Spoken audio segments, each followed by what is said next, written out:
नमस्कार दोस्तों। कभी आपने ऐसा गांव सुना है जहां 15 साल से किसी भी घर में खाना नहीं बनता, जहां ना अमीर का अलग चूल्हा है ना गरीब की अलग रसोई, जहां हर सुबह, हर दोपहर, हर रात पूरा गांव एक ही रसोई में खाना खाता है। ये कोई कहानी नहीं, ये गुजरात के बेचरा जी में स्थित चंदन जी गांव की सच्ची हकीकत कहानी है। ऐसा क्यों हुआ? ऐसा पूरा गांव एक साथ जी रहा है, या इस परंपरा को हमें क्या सीख मिलती है, इसके बारे में हम बात करते हैं। पहले ऐसा गांव नहीं था। ये करीब 15-20 साल पहले चंदन जी गांव में दूसरे गांव जैसा ही था। हर घर में चूल्हा, हर औरत की अलग जिम्मेदारी, हर परिवार की अपनी रसोई। लेकिन धीरे धीरे गांव में कुछ समस्याएं बढ़ने लगी। किसी घर में भरपूर खाना तो किसी घर में आधा पेट, कहीं बच्चे भूखे, कहीं बुजुर्ग अकेले, कहीं किसी को खाना मिल रहा है, कहीं कोई पूछ रहा है, कोई नहीं पूछ रहा है। और सबसे बड़ी बात तो ये थी, गांव के लोगों में दूरियां बढ़ रही थी धीरे धीरे। अब वो सोच, जिसने सबकी सोच बदल दी। एक दिन क्या हुआ कि गांव के जो बुजुर्ग हैं उन्होंने बैठक बुलाई। उन्होंने सवाल पूछा, हम एक गांव हैं तो हमारा खाना अलग अलग क्यों है? अब से सोच पैदा होगी उनके बीच में। अगर हम मंदिर में एक साथ प्रसाद खा सकते हैं, शादी में एक साथ भोजन कर सकते हैं, तो रोज़ क्यों नहीं कर सकते ऐसा? कुछ सबने विचार विमर्श किया, बुजुर्गों ने, आसपास गांव के लोगों ने, क्यों ना इसी तरीके से भी सामुदायिक रसोई का, कम्युनिटी किचन कहते हैं, उसका विचार आया उनके मन में।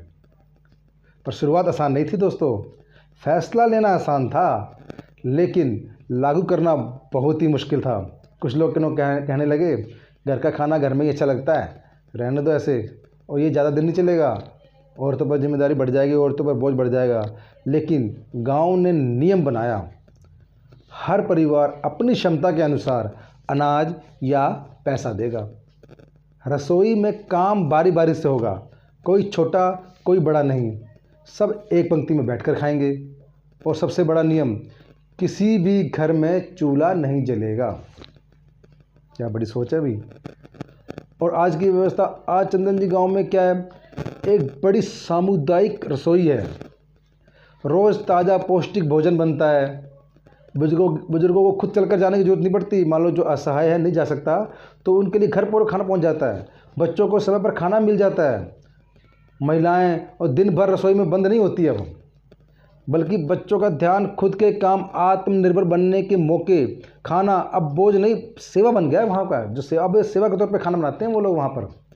सबसे बड़ा बदलाव सोच में बना के रहा है।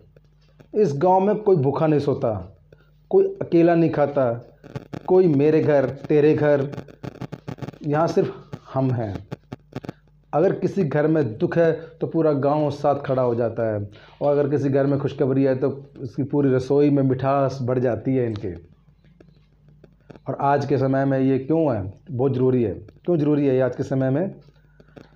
आज जब लोग एक ही घर में अलग अलग खाना खाते हैं, अलग अलग, कोई इधर बैठा है, कोई इधर बैठा है, मोबाइल ने लगभग रिश्ते छीन लिए हैं। सब कोई मोबाइल में लगा हुआ, मोबाइल देखते देखते खाना खाते हैं, पड़ोसी का नाम तक नहीं जानते।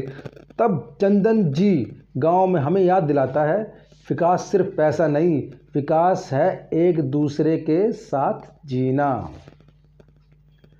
और इससे हमें क्या सीख मिलती है? हमें भी कुछ सीखना चाहिए चंदन जी गांव से। मिल बांट कर चलना, संसाधनों का सही उपयोग करना, महिलाओं का सम्मान, बुजुर्गों की चिंता, बच्चों का भविष्य। ये गांव बताता है, अगर सोच बदले तो सिस्टम बदल सकता है। क्या बड़ी सोच है इस गांव की। शायद पूरे देश में ये मॉडल लागू करना आसान नहीं, लेकिन अगर हर मोहल्ला, हर सोसाइटी थोड़ा सा भी चंदन जी गांव की तरह सोच ले, तो कोई भूखा नहीं रहेगा, कोई अकेला नहीं रहेगा। ये कहानी नहीं, ये भविष्य का रास्ता है दोस्तों। नमस्कार।